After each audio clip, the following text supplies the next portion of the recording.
Ellie, you've been really into perler beading recently, haven't you? Mm-hmm. And have you thought of perler beading as a spiritual practice? Uh-huh, sort of. Oh, okay. But not really. Spiritual practices with Eliana and Greg. And Sebastian too! And sometimes Sebastian too. That's not your primary motivation, is it? Yeah, it's not my primary motivation. What's your motivation? Just like making things and creating things. Yeah, cool. If we are to do perler beading as a spiritual practice, instead of just for the sake of doing something, what's different? You maybe focus on it more hard. Okay. Like, yeah. Yeah, I often use the language intention. If you set the intention of it being a spiritual practice, then it's easier for it to be that way.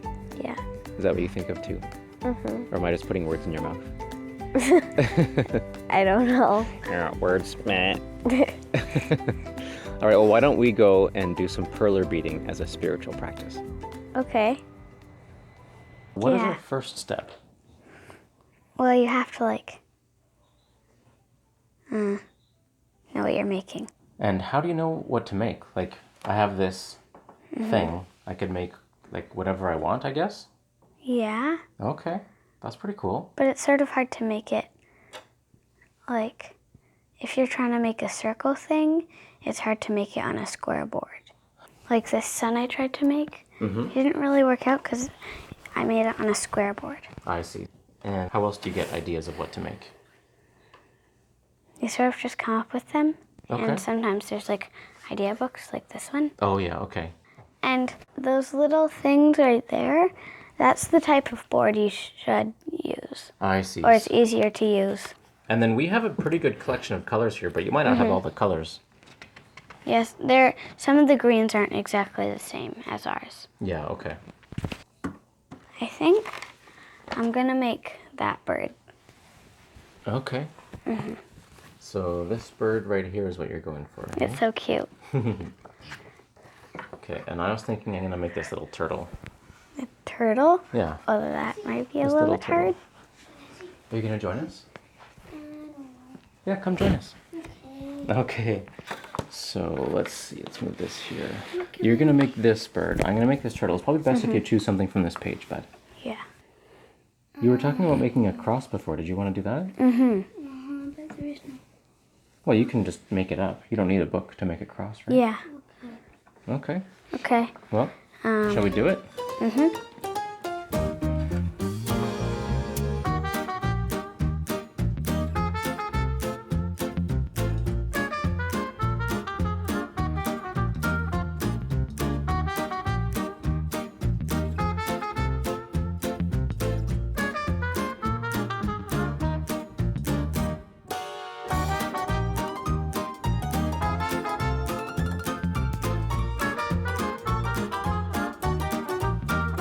Okay. How about that? Perfect. Now we should probably put these away before we move on to the next step, hey?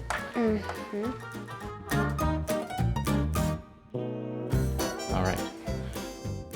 So we have made our designs and we've put away our extras. So now what happens? We iron them. Okay, and this is the point where it becomes permanent. Like up to now, we could change anything we want to. Yep. But it becomes permanent. Okay, so Eliana, you're gonna go first with the ironing, right? Yeah. Okay, so you need, what do you need? I need the parchment paper. Right.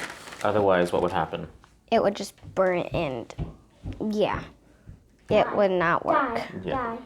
Nobody would die. It would all melt into the iron and make a mess. Yeah. Now, how do you know when you've ironed it enough? Well, it starts like you can see it better. So when you know it's ironed, it's like you can't really see it there or there or there, but you can see it like there and there and there and there and there. So you know that's ironed. It sort of like sticks to the paper. You have to be careful with the board too. Okay, this might be melted. And I think I'm gonna do both sides. Ah, it's hot.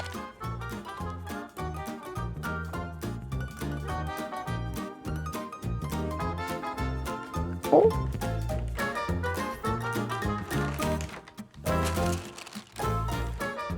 serve to melt the other side. You don't have to be careful because you don't have the board.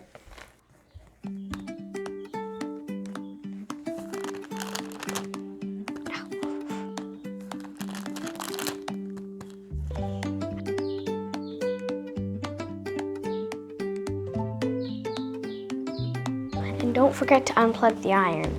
Well, this is great. I did all of those. They all fit on one board. This one, this one, this one, this one. Papa, what's your favorite piece of advice? My favorite piece of advice for making perler beading a spiritual practice? Yeah. Well, I mean, as always, it's about setting the intention for it to be a spiritual practice. And I would say to, at some point during the process, to bump your project and knock it all over. And then redo it? And have to start all over again. Oh gosh. Just to practice that, because it's important to be able to let go of some of those things. And then to come back Sometimes to it. I do the pattern many times and then I just can sort of memorize it.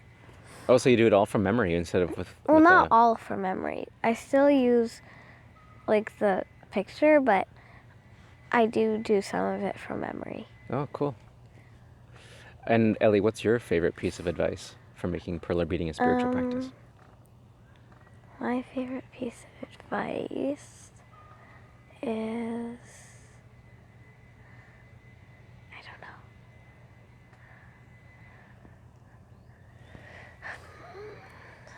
I think my favorite piece of advice is clear your mind so that you can focus on what you're doing.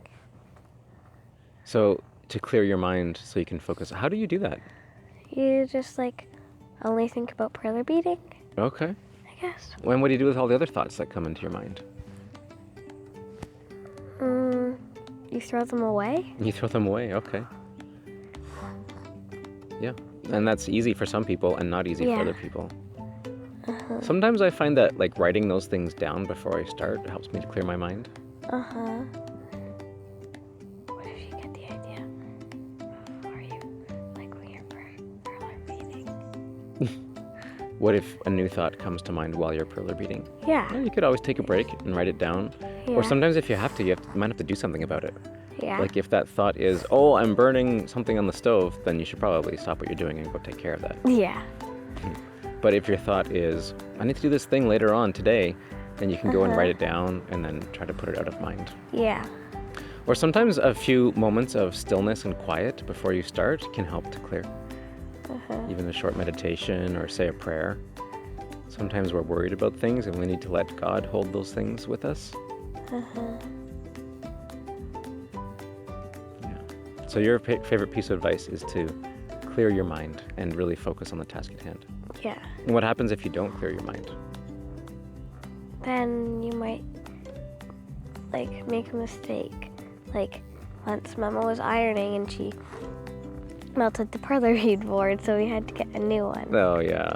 And when I iron, sometimes I mess up because I lift the parchment paper and then it like the beads that have already melted come up on the parchment paper, but then the others just stay flat on the board.